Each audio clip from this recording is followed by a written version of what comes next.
Hello and welcome to the fourth and final video in my series for Outside. The first video was autistic communication, the second was autistic marriage, and the third is autistic parenting. Now, this fourth session is probably going to be one of the most emotional ones from me. I'm quite a private person, but particularly around this topic, and this topic is being an autistic carer, and namely just sharing my experiences and the intersection of my husband's disability, my other caring responsibilities, and my own health and well-being issues too. So, as I haven't really shared that much in terms of my husband's issue, and I don't really know if it's my place to do so, I have mentioned that he is autistic and that he has other mental health issues, and there are some physical issues too in terms of mobility.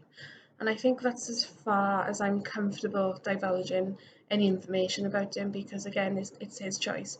Now, he has given permission for me to discuss this in terms of me as a carer and the effect that has on our relationship and my well-being. I've absolutely cleared this with him and he's fine with that. I just wanted to make sure, I understand, if people are concerned that I'm sharing too much, but I've written about it before, I've talked about it before, and I've cleared it with him and he's absolutely fine with it. So, as you may remember from the other week's video on autistic marriage, the way that my husband and I met was quite unusual in itself. Not by today's standards, really, but back then it was. So, what I mean by that was we met online, we met on Match.com. I don't know why I always smile when I think of that. It's so cheesy, but these days everybody seems to meet online. Obviously, now with Corona, that's a different story. But we met online, and back then, I was often warned about, this person might be dangerous, and of course, you should. If you've got friends who are meeting strangers, you should always give your advice if you feel concerned about them. But I remember feeling different and feeling like, no, this relationship is very different.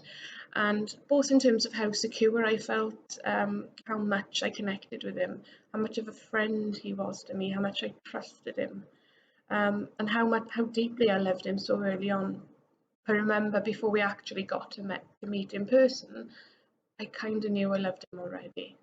Um, but in terms of other ways that our relationship started a bit differently and still continues to this day to function a bit differently, one of the main reasons is the fact that I'm his carer. So when we physically met and we first started having the opportunity to, discuss meeting up, that was one of the first barriers. Um, so my husband has difficulty using public transport, organising things, washing himself. Just general organised life stuff that most people, begrudgingly get along with but don't have too much trouble with. But for him, it's quite an issue for various reasons. So that was one of the first hurdles we had to go through was actually physically getting me, near him where he lived, which is about 40 minutes away. But once we started doing that, I realised that the focus of our meetings or dates was more about keeping us both comfortable while we discovered who we are and how we work as a potential couple. Now, as I said in a previous video, we were both undiagnosed autistic, but we both knew that we functioned a bit differently, and we were kind of beginning to embrace that. But our dates again were quite different, so they were often like sensory led. So a very quiet cinema date in the middle of the day for quite a rubbish film. Sorry, it was a bit rubbish. A few of them were. But we would go because we knew those slightly rubbish films would be really quiet. The cinema would be dark, and we wouldn't have to deal with other people. A film starts at a particular time. There was that predictability, um, and we could organise that together. I could kind of take the reins on that. But I remember my friends kind of almost feeling sorry for me, which was completely unwarranted. But from their standards of romance, as I discussed before, ours is a bit different. So they felt I was somewhat missing out. Or has he bought you flowers? Has he bought you chocolates? Has he surprised you? Are you going on a romantic trip away? And all those things are not very us as autistic people. We love routine, we love being at home, we're very much homebodies. We've got our specific interests, which some of them do actually converge, which is quite useful. So, we both like gaming, for example, we both like certain genres on TV. And those interests meant that we could bond at home and there was less pressure for us to go out. But by many people's standards, that meant that I was missing out. And I still today, after 10 years nearly, next month, 10 years next month since we started dating, well, we started talking online, but that's my start date in my head. He may have a different one. Um, but again, people seem to have a very set regimen of how a romance should go, what you need to do. You need to get married at this point, then you need to have children, then you need to do this, you need to have X number of holidays a year, you need to have a semi-detached house. And do you know what I mean? Like, and it kind of makes me laugh sometimes, because as autistic people we are often described as having these rigid sets of expectations and being unrealistic. But when my relationship was beginning to form and we were beginning to grow together and considering going on holiday together as a very logical tester for if we would cope on holiday, maybe we could try moving in together. um, we were taking it quite logically, and a lot of people felt like I was missing out on romance. But to me, like I said in a previous video, our idea of romance is very different. And we often took very slow, tentative steps, practice, if X goes well, maybe we could try Y. And that's how we kind of built up our resilience for trying new things and, functioning as a couple. But early on, people, when I started to talk about my new partner, they started to express concerns about me becoming a carer. And it's hard, I think, particularly for women. Obviously, it's hard for any gender identity, for any two individuals to have a romantic relationship and one of them be a carer and one of them have support needs. Now, it does add a different dynamic to any relationship. But I find that the idea of gender roles definitely impacted the expectations that friends and family and the general outside world has on how we function. So I would expect that if a mum is to be a stay-at-home mum and have some support needs from her husband and family, that's a lot more acceptable than for a man to do it. Now, please don't inbox me, because this is just my perception from my experience. I am very happy to be wrong on this. But what we experienced was, especially in an industrial South Wales town, was that it's very wrong. A man should get a job. My mother and father expected me to have a relationship with someone who had a steady job in the steelworks. This kind of it's the security that everybody wants for their children. And I do understand that's part of the culture here. I'm looking out the window because I can kind of see the steelworks. But it was, and we still face it today. We still face that gendered expectation. So when I tell people that, I'm a carer for my husband and he one day wants to be a stay-at-home dad when I'm able to work. And people, I think, have this gendered expectation that, well, a man should be the one to get the job and buy the house, and you should, do you know what I mean? There's still very much a hangover, and I think that definitely expresses in the kind of like a disappointment that people treat him with sometimes, because they often, the best way to describe this, I've been thinking about this, is that there's the medical model of disability and there's the social model of disability. So the medical model being, that there is a thing wrong with your body or your brain, and that's where your disability comes from. Then there's the social model that says that your disability is most defined by the barriers you face from society around you. That's a very vague generalization. But being a carer and watching the prejudice that my husband and I have had to face and the judgments from people around us, I often think that there's some sort of antisocial model of disability. And what I mean by the antisocial model of disability is that whereas with the social model of disability, those barriers are put there by the society around you. I think with the antisocial model of disability that I've seen is that people expect you to pull yourself up by your bootstraps, dust yourself off. Look, if that person really wanted a salary, a house of a certain size, if they really wanted to be a provider, then they could just overcome their disabilities, which, anybody that knows anybody with disabilities or health conditions knows that that is, that's not the case.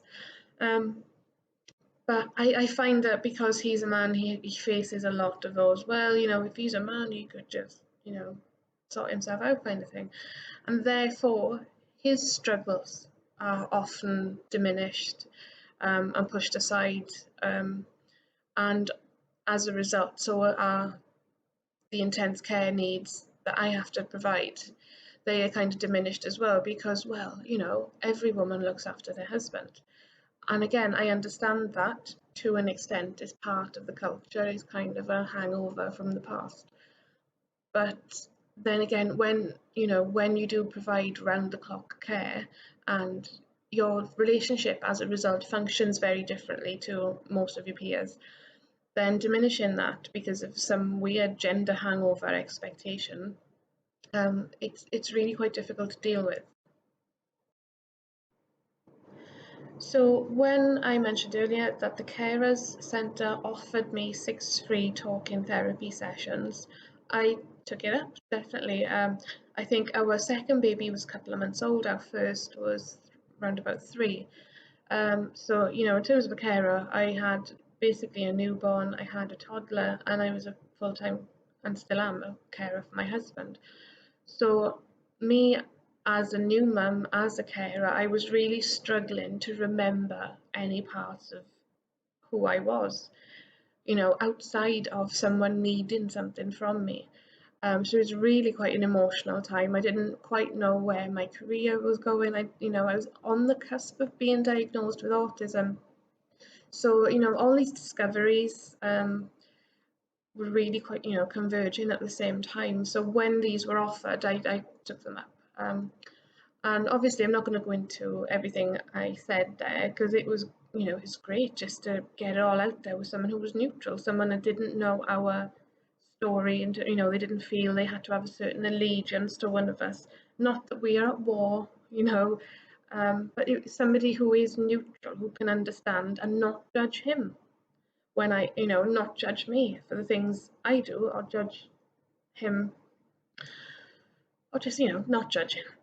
As simple as that sounds, that's, it's quite a hard thing to find these days. But I went along, and one of the most interesting things that came out of it was this idea of condition of worth. So I think it's a psychology theory, where as children you learn through reinforcement from your parents what you need to perform, what qualities you need to have in order to be loved. So your condition of worth or your worthiness of being loved.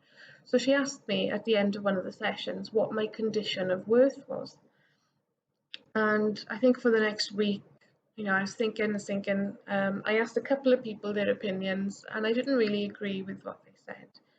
I just, felt like, okay, well, if you think my condition of worth is that, then you don't really know me. But, I tried to take it on board. Um, so I went back the next week and I explained this, and I said, I'm kind of lost of who I am. It's quite isolating being a full-time carer and being a mum. I don't know who I am anymore, and I don't really know what my condition of worth is anymore. I don't think about myself in that much detail. And my own feelings, they're often not factored into anything. I am I am in the embodiment of services to other people at the minute. And so I explained all this, why I was having difficulty addressing my own emotions. And the therapist said that maybe my condition of worth is being a mediator and being a carer.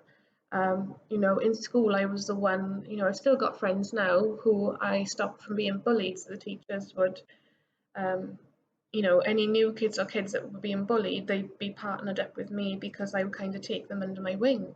So it started quite early. And when there was family stuff going on, I was always the mediator.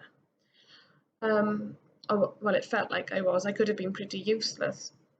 But whatever, the starting point was, I found that my condition of worth is being a carer and being a mediator and being a people pleaser.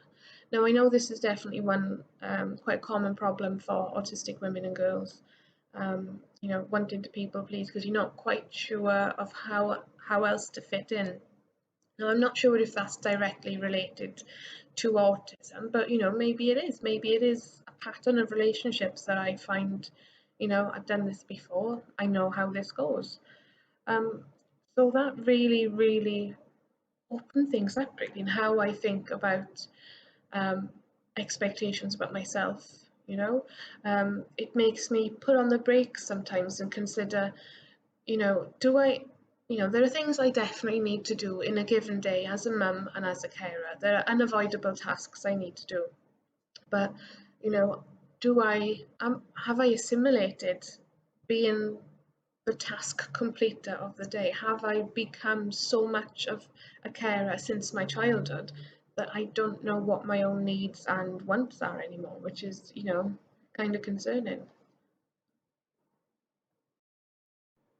So one of the other things that the therapist mentioned was taking time for myself. So she would compliment me and say, "Oh, you look like you've taken some time for yourself." I wasn't wearing leggings, trainers, and a top with baby sick on it, and she would compliment me and it wasn't complimenting me because she thought my appearance was now more acceptable. She was complimenting me for taking the time to do something for myself. And she kept encouraging me to do that. I know it's difficult to find childcare, but childcare or making sure that everything is available at home, so I don't have to worry if I'm going to the gym for an hour. Um, but that was one of the turning points where I started to say that I'm going to start making time for myself. And again, while the carer service is, I presume fantastic, and the talking therapies were great, a lot of the, come and relax, come to pre-COVID, obviously, come and have a foot massage, a pedicure, a manicure, a tea morning. I was I was burned out anyway, and I didn't know how to talk to parent carers in particular because my caring role is to my husband. Um, Obviously, in terms of like a spa environment, I didn't know what to expect there. So, as an autistic person, that was quite difficult too. But one of the massive takeaways was the idea of condition of worth. What beliefs I've assimilated about myself and how that affects how much time I give myself, how much allowance and forgiveness that I award myself, just to stop, think, is this what I really want to be doing? Is there a point that I can take a break? Um, so while, some of the events are not really my kind of thing, I don't want to accuse services of being completely out of bounds to me because I can almost guarantee that if I went there and I made the effort, people would be so welcoming. I've met parent carers before from the local area, and they honestly, some of them I call good friends now. But I think a lot of it is hangover from certain government um, frameworks, processes, whatever you want to call it. Um, yeah, this is being a carer. This is going to come up. Things like PIP, ESA, income support. Anything that you were assessed for is going to come up. And I want to say that it is a difficult thing. It is an incredibly difficult thing because while in day-to-day life you've got that judgment of, oh, why is she always taking him out, why isn't he working, I'm kind of used to ignoring that.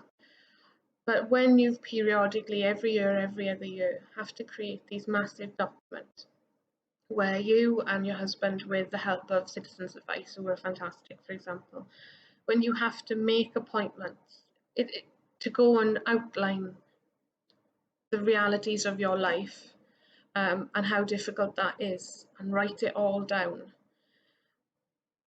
There's no other comparable event. If you're not a carer, When do you write about your marriage or about your mothering or fathering abilities? If you're not a carer for your child or your spouse, what other kind of point in your life do you sit down and outline everything that's difficult over and over again in massive documents?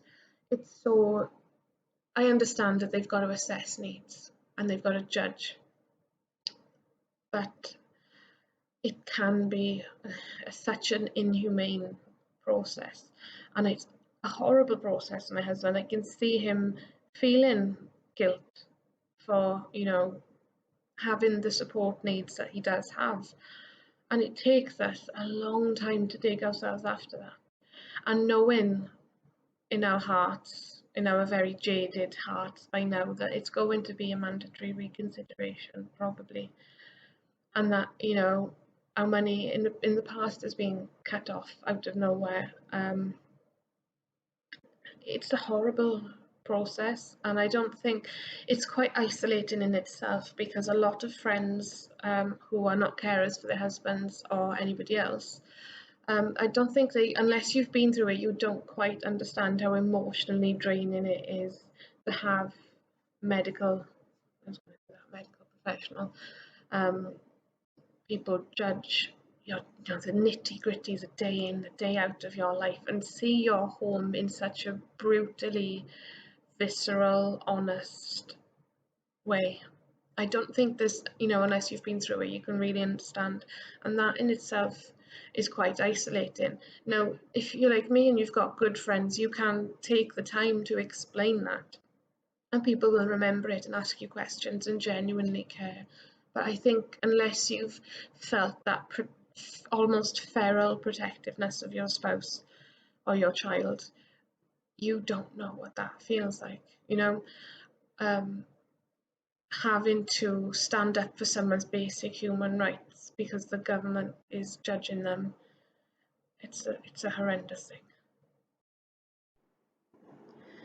So that did get pretty heavy towards the end, but surprisingly, venting about this stuff has been quite cathartic, and getting it all out there, I realised I probably do have a lot more in common with other people at these carers events.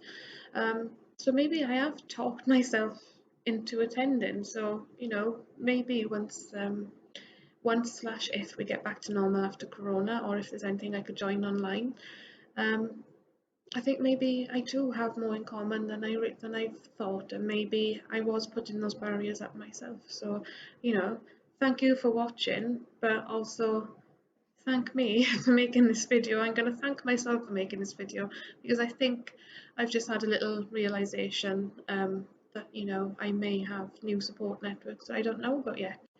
So while it has been quite gloomy, it's been quite romantic in spots. Um, it's been a journey. It's been a journey in 20 odd minutes, and presenting all these topics that I feel passionate about has been an absolute joy, and I've loved your support. And thank you so much for watching, and I will catch you soon. Thanks, guys. Bye.